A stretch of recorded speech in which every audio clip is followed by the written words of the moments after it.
17 വയസ്സ് മുതൽ മൈഗ്രെയിന്റെ ഇഷ്യൂ എന്ന് പറഞ്ഞാല് ഭീകരതയായിരുന്നു. അത് ഭയങ്കര നമ്മുടെ ഫാമിലിയിൽ ഭയങ്കരമായിട്ട് ബാധിക്കും, നമ്മുടെ ജോലിനെ ബാധിക്കും. എല്ലാവരും ആദ്യം പറഞ്ഞു സിസ്റ്റം യൂസ് ചെയ്യുന്നതുകൊണ്ടാണ്.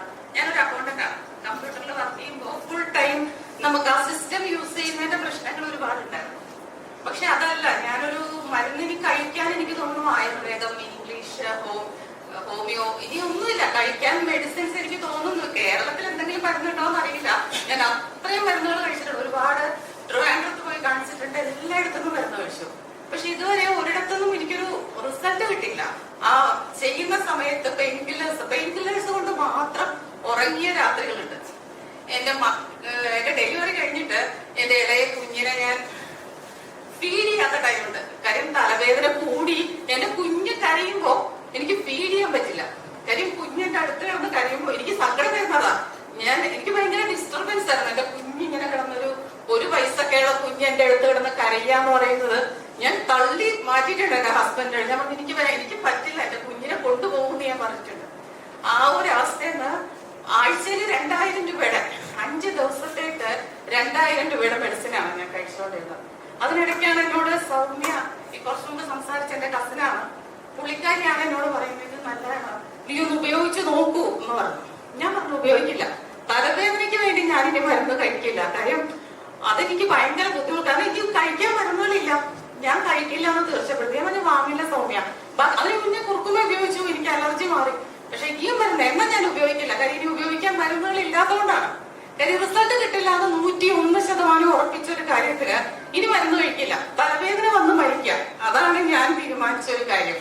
പക്ഷെ അതിൽ നിന്നൊരു വ്യത്യാസം വരാൻ എന്റെ വേദന കണ്ടിട്ട് എന്റെ അച്ഛന്റെ പെങ്ങള് ഇപ്പോ 89 വയസ്സിന്റെ ആൾക്ക് കഴിഞ്ഞ ഒരു മാസം മുമ്പുള്ള പെൻഷന്, ഓണത്തിന്റെ സമയത്തുള്ള ഓണമല്ല വിഷുവിന് പെൺപുള്ളിക്കാരിക്ക് പെൻഷൻ കിട്ടിയപ്പോ എന്റെ ഈ സൗമ്യയോട് പറഞ്ഞു, അവക്കൊരു ഓയിൽ കൊണ്ടുവന്ന് കൊടുക്കൂ, എനിക്ക് കാണാൻ പറ്റുന്നില്ല, അവൾ അങ്ങനെ കിടക്കുമ്പോ കാണാൻ പറ്റണില്ല എന്ന് പറഞ്ഞു.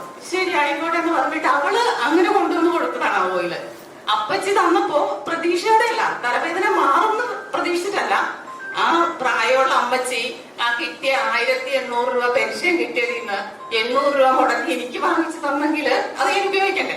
അതാ അപ്പച്ചിയോടുള്ള സ്നേഹം കൊണ്ട് ഞാനത് ഉപയോഗിച്ചു. 4 ദിവസം കഴിഞ്ഞിട്ട് ഞാൻ ഈ കഴിഞ്ഞ 2 മാസത്തെ വെയിൽ ഓർക്കാലോ, നമ്മുടെ ഈ കേരളത്തിലെ വെയില്, ഞാൻ ബ്രോഡ്വേയില് എങ്ങനെ പല പർച്ചേസിങ്ങിന് നടക്കാം. ഞാൻ വേറെ കുറച്ച് ബിസിനസ് കൂടെ ചെയ്യുന്നുണ്ട്, ഡ്രസ്സിന്റെ ഒക്കെ പർച്ചേസിങ്ങിന് നടന്നിട്ട് വീട്ടിൽ വരുമ്പോ എനിക്കറിയാം ഞാൻ കിടക്കും, ഒന്നുകിൽ പെയിൻ കില്ലർ എടുക്കും. മാസത്തിൽ ഒരു 3 തവണ എക്സ്റേ ഹോസ്പിറ്റലിൽ പോകും. 1000 രൂപയാണ് ഒരു പ്രാവശ്യം പോകുന്നതിന്. കാര്യം ഇഞ്ചക്ഷൻ, മരുന്ന്, അവരുടെ ഫീസ്. ഈ 1000 രൂപ കയ്യിൽ പിടിച്ചിട്ട് മാത്രമേ ഞാൻ എല്ലാ ദിവസവും 1000 രൂപ എന്റെ കയ്യിലുണ്ടാവും. കാര്യം എപ്പോഴാ തലവേദന വരുന്നതെന്ന് പറയാൻ പറ്റില്ലല്ലോ.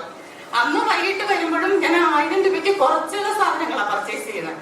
കാര്യം വൈകിട്ട് എന്തായാലും പോകണം, എക്സ്റേയിൽ എന്തായാലും പോകും. എന്റെ മോളോട് ഞാൻ പറഞ്ഞിട്ടുണ്ട് വൈകിട്ടാകുമ്പോ അമ്മയുടെ കൂടെ വരണം. മോക്ക് 10 വയസ്സേ ഉള്ളൂ. ഹസ്ബൻഡ് നാട്ടിലില്ലാത്തതുകൊണ്ട് പുള്ളിക്കാരിയായിട്ടാ പോവാ. പക്ഷെ ആ വൈകിട്ട് വന്നിട്ട് തലവേദന ഇല്ല, എനിക്ക് റീസൺ അറിയില്ല. രാത്രിയാകുമ്പോ വരും, രാത്രി വരുമല്ലോ, എന്തായാലും വരും. ഞാൻ പുള്ളിക്കാരനെ പ്രതീക്ഷിക്കുന്നുണ്ട്, വരും, എന്നെ വിട്ടാണ്ട് പോകില്ല എന്ന് എനിക്കറിയാം. ആ പ്രതീക്ഷിച്ച് നിന്നിട്ട് അന്നത്തെ ദിവസം തലവേദന ഉണ്ടായില്ല. അതെന്തോ പറ്റി തലവേദന വരാതിരിക്കാൻ? ചിലപ്പോ ഇനി മടുത്തിട്ടായിരിക്കും, ഇനി എനിക്ക് അറിയാനിട്ടാണോ? പെയിൻ കില്ലർ കഴിക്കണം, പെയിൻ കില്ലറൊക്കെ സ്റ്റോക്ക് ചെയ്ത് വെച്ചിരിക്കാം. മെഡിക്കൽ ഷോപ്പിൽ നിന്ന് വാങ്ങിച്ച് ഒരു 10 എണ്ണത്തിന്റെ ഒരു സ്ട്രിപ്പ് എപ്പോഴും എന്തെങ്കിലും ഉണ്ടാവും. ചിലപ്പോ ഒരു ദിവസം 2 എണ്ണം കഴിക്കും, ചിലപ്പോ സഹി കഴിഞ്ഞാൽ 3 എണ്ണമൊക്കെ കഴിച്ചിട്ടുണ്ട്. ദ്രോഹമാണ്, എന്നോട് തന്നെ ചെയ്യുന്ന ദ്രോഹമാണെന്ന് അറിയാം. സാർ എന്നോട് പറയും, ഇപ്പൊ സാറ് പറയും മുമ്പ് പറഞ്ഞില്ലേ ഭസ്മം വാരി പൂശുന്നത് പോലാണ് പൂശുന്നതെന്ന്. ഞാൻ അമൃതാഞ്ജനൊന്നും എനിക്ക് കേട്ടില്ല, ഞാൻ ടൈഗർ ബാം വരയ്ക്കാം. ഞാൻ കണ്ണില് തയ്ക്കാറുണ്ട് ടൈഗർ ബാം. അത് വേറൊന്നും കണ്ടല്ല, കണ്ണിന്റെ പുകച്ചിൽ വരുമ്പോ നമുക്ക് ഈ തലവേദന അറിയില്ല. അത് നമ്മളത് ചെയ്തു പോകും. അത് ആ തലവേദന വരുന്നവർക്ക് മാത്രം അറിയാം. നമ്മൾ എന്റെ അമ്മേനെ കളിയാക്കാറുണ്ട്, നീ എന്തോടെ ഇതുപോലെ തിന്നെന്നാണെന്ന് ചോദിച്ചിട്ടുണ്ട് എന്റെ അമ്മയോട്. കുറച്ചെടുത്ത് കഴിച്ചാൽ ചിലപ്പോ ആ ഒരു മാറ്റം കിട്ടുമെന്ന് പറയും.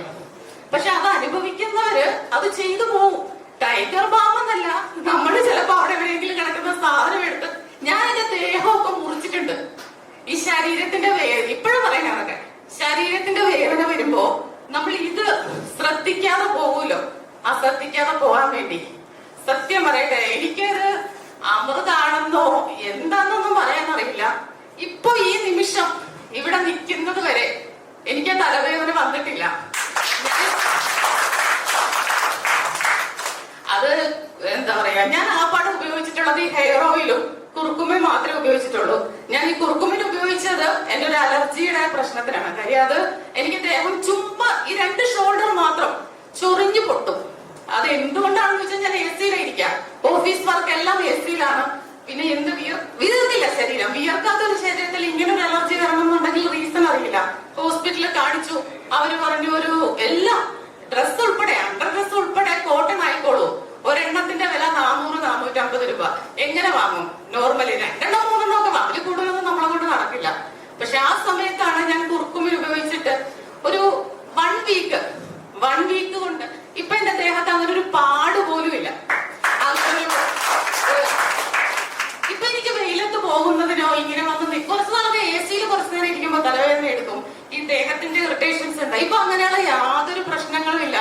ഞാൻ അത്യാവശ്യം എല്ലാവരോടും, എന്റെ റിലേറ്റീവ്സിനോടും എന്റെ ആൾക്കാരോടും എല്ലാവരോടും പറയുന്നുണ്ട്. പിന്നെ എല്ലാവർക്കും ഒരു വിശ്വാസക്കുറവുണ്ടല്ലോ, അത് എനിക്കില്ലാതിരുന്ന വിശ്വാസം ഞാൻ പറഞ്ഞോടനെ മറ്റുള്ളവർ വിശ്വസിക്കണം എന്നില്ല.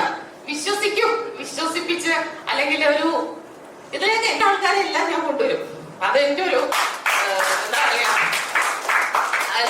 ഒരു ബിസിനസിന് വേണ്ടിയല്ല. കാര്യം ഈ വേദന ഇനി ഒരാള് സഹിക്കണമെന്ന് എനിക്ക് അത്രയ്ക്ക് ആഗ്രഹമുണ്ട്. കാര്യം എന്റെ കുഞ്ഞ്